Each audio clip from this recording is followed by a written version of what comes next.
Assalamualaikum warahmatullahi wabarakatuh. Salam sejahtera. Di sini kelompok kami akan mempresentasikan tentang menciptakan UKM kreatif dan inovatif. Sebelum itu, saya akan memperkenalkan anggota kelompok terlebih dahulu. Di sini ada saya sendiri, Renata Junior sebagai moderator, lalu ada Despita Setyani, Nida Lutfi Azizah, Nurmala, Rasida Yanuardi, dan Rina Ramadhani. Berikut ini adalah poin-poin yang akan kami bahas dalam presentasi. Pertama, ada apa itu kreatif. Kedua, apa itu inovasi. Ketiga, definisi UKM. Keempat, bagaimana cara mengelola UKM. Kelima, cara UKM tetap berinovasi dan kreatif di masa pandemi. Yang terakhir keenam, ada contoh UKM sukses di Indonesia. Nama saya Desvita Setiani. Di sini saya menjelaskan apa itu kreatif. Kreatif itu dalam bahasa Inggris yaitu create, yang berarti menciptakan. Sedangkan dalam bahasa Indonesia itu memiliki kemampuan untuk menciptakan atau menghasilkan suatu barang yang baru. Proses dari kreatif disebut kreativitas. Dapat disimpulkan, kreativitas adalah kemampuan untuk mengembangkan ide-ide baru dan cara baru dalam memecahkan masalah dan menemukan peluang. Perkenalkan, nama saya Nida Lutfi Azizah. Di sini saya akan menjelaskan apa itu inovasi. Inovasi berasal dari bahasa Inggris innovate, yang artinya memperkenalkan sesuatu yang baru.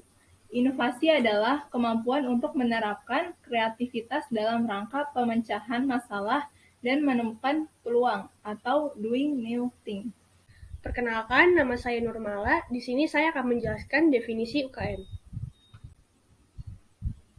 Kepanjangan dari UKM yaitu usaha kecil menengah atau yang disingkat UKM adalah jenis bisnis yang berperan untuk meningkatkan pertumbuhan ekonomi suatu negara. Di Indonesia, UKM punya kontribusi besar dalam perekonomian. Jenis usaha yang dijalankan oleh perorangan atau badan usaha yang bukan anak perusahaan atau cabang perusahaan besar. Baiklah, perkenalkan saya Rasida Yanuardi akan menjelaskan materi bagaimana cara mengelola UKM. Jadi, cara mengelola UKM yaitu pertama, pelaku UKM dapat menentukan harga yang sesuai dengan kualitas maksimal. Yang kedua, dapat memilih jenis produk yang sedang trending di kalangan masyarakat. Lalu yang ketiga, dapat menyeleksi dan memilih sumber daya manusia atau karyawan dengan tepat. Yang keempat, melakukan promosi dengan semenarik mungkin. Lalu yang kelima, memilih lokasi yang strategis. Lalu yang keenam, menentukan visi dan misi dengan menetapkan tujuan serta rencana secara jelas dan terperinci. Dan terakhir, kelola dengan profesional. Di sini saya Renata Junior akan menjelaskan tentang cara UKM tetap berinovasi dan kreatif di masa pandemi. Gimana sih caranya? Pertama, kita bisa menyusun taktik pemasaran secara digital.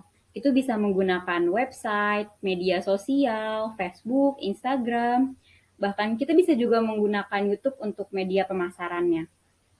Lalu yang kedua, bisa beralih ke marketplace dan e-commerce. Marketplace dan e-commerce sekarang itu sudah banyak ya, seperti ada Shopee, lalu ada Tokopedia, Blibli kayak gitu. Lalu kalau misalkan di marketplace ini kita bisa menggunakan barangnya itu, kalau misalkan makanan itu bisa dalam bentuk frozen food. Lalu pemanfaatkan layanan pesan antar. Itu menggunakan GoFood, lalu Grab, yang aplikasi-aplikasi makanan seperti itu. Perkenalkan, saya Rina Ramadhani. Di sini saya akan memberikan contoh UKM sukses yang ada di Indonesia. Kami mengambil salah satu contoh dari bidang batik lawas, yaitu Dea Valencia. Beliau adalah salah satu inspirasi pengusaha UKM yang sukses pada usia muda. Yang membedakan dari produk lain yaitu dia membuat batik dengan motif sendiri dan mempekerjakan 120 karyawan yang diantaranya adalah penyandang disabilitas. Sampai di sini presentasi dari kelompok kami. Ambil cucian di rumah Desi. Cukup sekian dan terima kasih. Mohon maaf jika ada salah-salah kata. Wassalamualaikum warahmatullahi wabarakatuh. Tunggu, kita belum selesai.